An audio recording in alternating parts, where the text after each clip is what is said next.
ဒီမေခွန်းတစ်ခုကိုလည်းပဲစက္ကန့်60အတွင်းအပြီးဖြေရမှာဖြစ်ပါတယ်ရမယ်နော်အဲဆိုရင် level 3စာကြစို့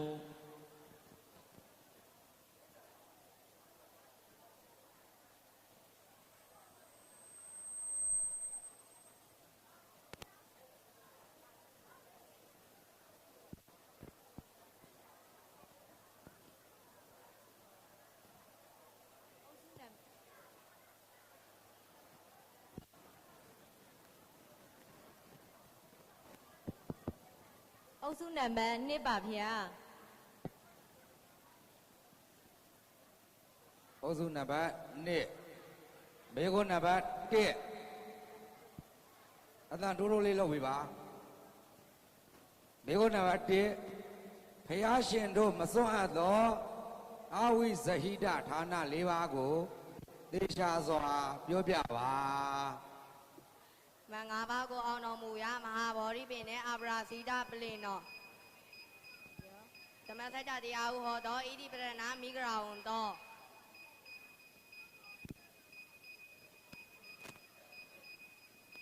သင်္ကတမျိုးတို့ပထမဆုံးရှေရှားရာအရက်မိုက်ကပ်ပြောကပ်ပြီးဖြေ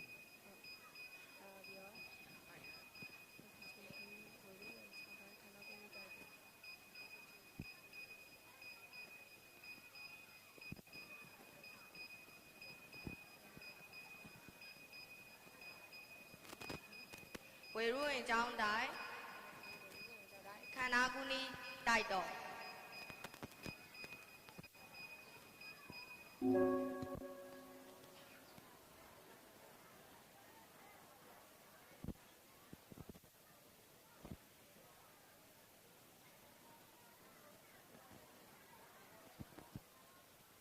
နောက်ထပ်မြေ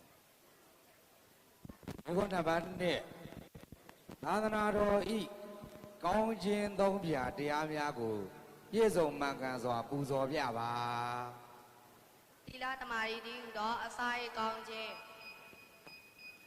မိုက်ဉာဏ်တည်းဟူသောအလေးကောင်းခြင်းဝိပဿနာဉာဏ်တည်းဟူသောအစောရင်းကောင်းခြင်း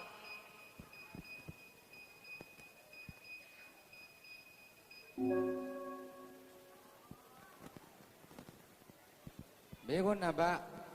3လေးဆရာကြီး၄ဦးတို့ဤ၄ဦးတို့နှင့်သူတို့ဤအစွမ်းတို့ကိုတွဲလျက်ဖြေဆိုပြပါလျက်တပြည့်တွေအရှာပေါင်းများစွာကိုမအောင်ပြည့်နိုင်သောအကနဝေဒီလေးဆရာကြီးတာမီရဲ့မွေးမြင့်ကိုထဝက်ဘဟုပိုင်းပြအောင်ပြည့်နိုင်သောဝါလာဝေဒီလေးဆရာကြီးရှေ့ပြလိုက်သောများကိုနောက်များပြည့်မအောင်ပြည့်နိုင်သောသရဝေဒီလေးဆရာကြီးမျက်စိပြည့်မကြည့်ပဲအတန်ကိုနားထောင်၍မှန်အောင်ပြရှင်းမှန်အောင်ပြသောတရဝေဒီလေးဆရာကြီး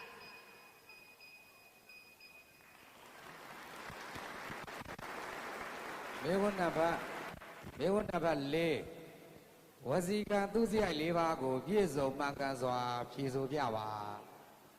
မူတာဝါရမဟုတ်မလိန်ညာပြောဆိုခြင်းပိတုနာဝါစာကသောစကားပြောဆိုခြင်းရှစ်တုနှစ်ဦးကိုယ်ကွင်းသွားအောင်ဂုံတိုက်ပေးခြင်း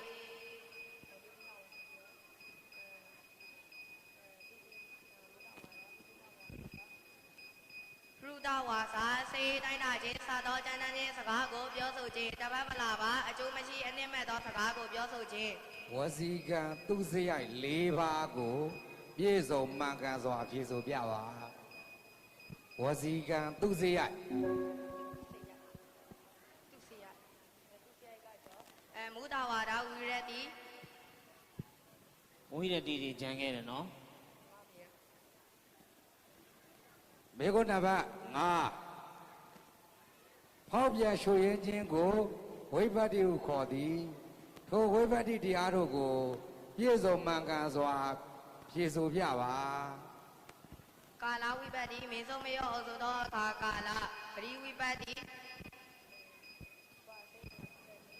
ယူပါစေငါရှုတဲ့ခြင်းစားတိမကောင်းသည်ဂရိဖြစ်ရခြင်းဥပရိဝိပဿတိ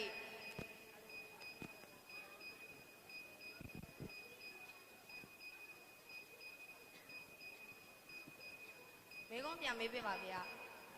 ဟောပြန်ရွှေရင်းချင်းကိုဝိပတ္တိဟုခေါ်သည်ထိုဝိပတ္တိတရားတို့ကိုပြည့်စုံမှန်ကန်စွာဖြေဆိုပြပါ ကာလဝိပတ္တိမင်းဆုံးမရောဩဇုသောအခါကာလဂရိဝိပတ္တိအပေလေးပါးတို့၌ဖြစ်ရခြင်းသာသည်ဂရိဖြစ်ရခြင်းဥပရိဝိပတ္တိယူပါစဉ်ငါရှုတဲ့ခြင်းပယောကဝိပတ္တိ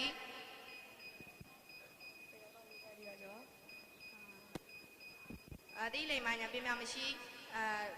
ကိုယ်တိုင်စူးစမ်းအထောက်မှုမရှိခြင်း